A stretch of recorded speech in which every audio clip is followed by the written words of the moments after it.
Hi guys, welcome back to our mini vlog. ನಾವು suddenly ನಮ್ಮ plan ಆಯಿತು ಗೋವಾ ಟ್ರಿಪ್ಪಿಗೆ ಹೋಗ್ಬೇಕಂತೇಳಿ. ಇವ್ರ ಫ್ರೆಂಡ್ ಕ್ಯಾಜುವಲಿ ರೆಗ್ಯುಲರ್ ನಮ್ದು ಇದೊಂದು ಟೀಮ್ ಅಂತಲೇ ಅನ್ಕೋಬೇಕು. ನಾವು ಹೋಗ್ಬೇಕಂದ್ರೆ ನಮ್ದು ಇದೊಂದು ಫಿಕ್ಸ್ ಟೀಮ್ ಅಂತ ಹೇಳ್ಬೋದು. ಗೋವಾಕ್ಕೆ ಹೋಗ್ಬೇಕಂದ್ರೆ ನೋಡ್ತಾ ಇರ್ಬೋದು, ಸಡನ್ಲಿ ಆಗಿ ಪ್ಲ್ಯಾನ್ ಆಯಿತು ಗೋವಾಕ್ಕೆ ಹೋಗ್ಬೇಕಂತ ಹೇಳಿ.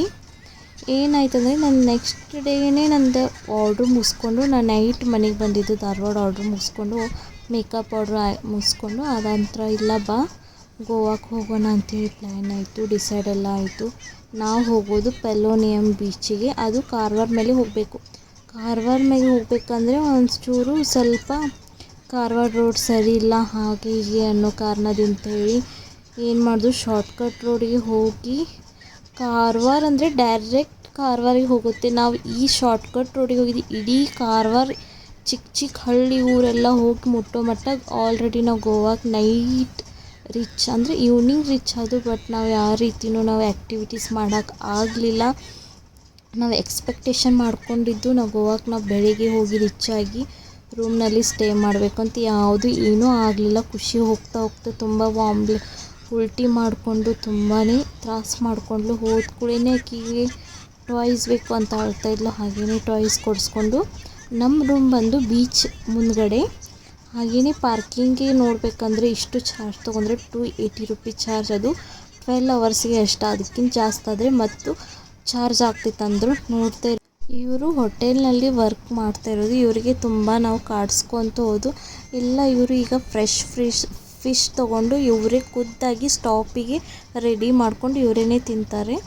ನೋಡ್ತಾ ಇರ್ಬೋದು, ನಮ್ಮ ಬ್ಯಾಗ್ ತೊಗೊಂಡು ಅವರು ಹೋಗ್ತಾ ಇರೋದು ನಮ್ಮ ರೂಮಿಗೆ. ನಮ್ಮ ರೂಮ್ನ ನಿಮಗೆ ಎಕ್ಸ್ಪ್ಲೋರ್ ಮಾಡ್ತೀವಿ. ನಮ್ಮ ರೂಮ್ ಬಂದು ಬೀಚ್ ಮುಂದ್ಗಡೆನೇ ಇರೋದು ರೂಮ್ ನಾವು ತೊಗೊಂಡಿದ್ದು. ಬಟ್ ಏನೂ ಯೂಸ್ ಆಗಲಿಲ್ಲ. ಬೀಚ್ ಮುಂದೆ ನಾವು ರೂಮ್ ತೊಗೊಂಡು ನಾವು ಇಡೀ ದಿನ ಇಲ್ಲಾಂದರೆ ಏನು ಯೂಸ್ ಆಯಿತು? ನಮಗೆ ಯಾವ ರೀತಿಯೂ ಕ್ಯಾಪ್ಚರ್ ಮಾಡ್ಕೋಕ್ಕೂ ಆಗಲಿಲ್ಲ. ಮತ್ತೇನು ಸ್ಟೇ ಮಾಡ್ದಂಗೂ ಆಗಲಿಲ್ಲ. ಮಾರ್ನಿಂಗ್ 12 ಗಂಟೆ ಅಂದರೆ ಚೆಕ್ಔಟ್ ಮಾಡಬೇಕಂದ್ರೆ ಅದು ಇಂಪಾಸಿಬಲ್ ಆಯಿತು. ಸೊ ಹಾಗೆ ಹೀಗೆ ಬಂದು ಇವ್ರು ನೋಡ್ತಾ ಇರ್ಬೋದು, ನಮ್ಮ ಲಗೇಜನ್ನು ತೊಗೊಂಡು ಹೋಗಿ ನಮ್ಮ ರೂಮಿಗೆ ಇಡ್ತಾ ಇರೋದು. ನಮ್ಮ ರೂಮ್ ತೋರಿಸ್ತೀನಿ ಬನ್ನಿ. ಇದು ಬಂದು ನಮ್ಮ ರೂಮು, ಅವ್ರ ಫ್ರೆಂಡ್ಸು ಸೈಡ್ಗಡೆ ರೂಮು. ಇಲ್ಲಿ ಅಟ್ಯಾಚ್ ಬಾತ್ರೂಮ್ ಕೂಡ ಇಟ್ಟು ಆ್ಯಡ್ ಮಾಡಿದರು. ಇದು ನಮ್ಮ ಸ್ಟೇ ಮಾಡ್ಕೊಂಡಿರೋದ ರೂಮ್ ಅಂತ ನೋಡ್ತೀವಿ. ಇಷ್ಟು ಕೂಲು, ಇಷ್ಟು ಬೆಸ್ಟು, ಲಕ್ಸರಿ ಅನ್ನಿಸ್ತು. ಇಷ್ಟೇ ಶಾರ್ಟಾಗಿ. ಇದು ನನ್ನ ವಾಯ್ಸ್ ಅಕೌಂಟ್ ನೋಡ್ಕೊಂಡು ಬನ್ನಿ. ಇದು ನನ್ನ ಔಟ್ಫಿಟ್ ಬಂದು, ಇದು ನಮ್ಮ ಖುಷಿನ ಔಟ್ಫಿಟ್ಟು. ಅವ್ರ ಪಪ್ಪ ಹೊರಗಡೆ ಹೋಗಿದ್ದಾರೆ ಇವಾಗ ಜಸ್ಟ್. ಈಗ ಅವ್ರು ಬಂದ ಮೇಲೆ ನಾವು ಬೀಚ್ ಕಡೆ ಹೋಗ್ತೀವಿ. ಇವತ್ತು ಬರೋಕ್ಕೆ ತುಂಬ ಲೇಟ್ ಆಯಿತು, ಹಾಗಾಗಿ ಸೊ ಡಿಲೇ ಟುಡೇ. ಹಾಯ್ ಮಾಡಿ ಖುಷಿ. ಹಾಯ್. ಇನ್ನೊಂದು ಏನು ಹೇಳಬೇಕಂದ್ರೆ ನಮಗಿಂತ ಸೊ ಎಕ್ಸೈಟ್ಮೆಂಟ್ ಖುಷಿಗಿತ್ತು.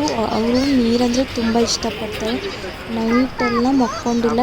ಮಾರ್ನಿಂಗ್ ನೀವು ಎಕ್ಸ್ಪೆಕ್ಟೇಷನ್ ಮಾಡೋದಿಲ್ಲ. ಖುಷಿ 6 ಗಂಟೆನೇ ಎದ್ದು ಕುಂತಿದ್ಲು. ಯಾಕಂದರೆ ಆಕೆ ಬೀಚ್ ಒಳಗೆ ಆಡೋದು ತುಂಬಾ ಎಕ್ಸೈಟ್ಮೆಂಟ್ ಇದ್ಲು. ಬಟ್ ಆಕೆಗೆ ಆದರೂ ನಾವು ಲಾಸ್ಟ್ 8:30 ಎಲ್ಲ ಎದ್ದು ನಾವು ಬೀಚ್ನಲ್ಲಿ ತುಂಬ ಎಂಜಾಯ್ ಮಾಡಿದ್ರು.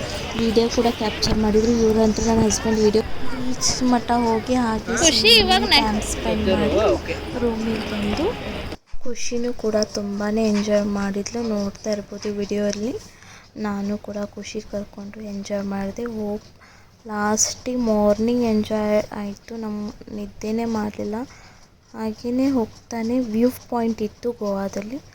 ಈ ವ್ಯೂ ಪಾಯಿಂಟ್ ನೋಡಿಕೊಂಡು ಎಂಜಾಯ್ ಮಾಡಿಕೊಂಡು ನಮ್ದು ಇವತ್ತಿನ ಗೋವಾ ಡೇ ಎಂಡ್ ಆಯಿತು. ಹೋಪ್ ಈ ವಿಡಿಯೋ ಎಲ್ಲ ಇಷ್ಟ ಆದರೆ ಲೈಕ್ ಮಾಡಿ, ಶೇರ್ ಮಾಡಿ ಹಾಗೂ ಕಮೆಂಟ್ಸ್ ಮಾಡಿ. ಬಾಯ್.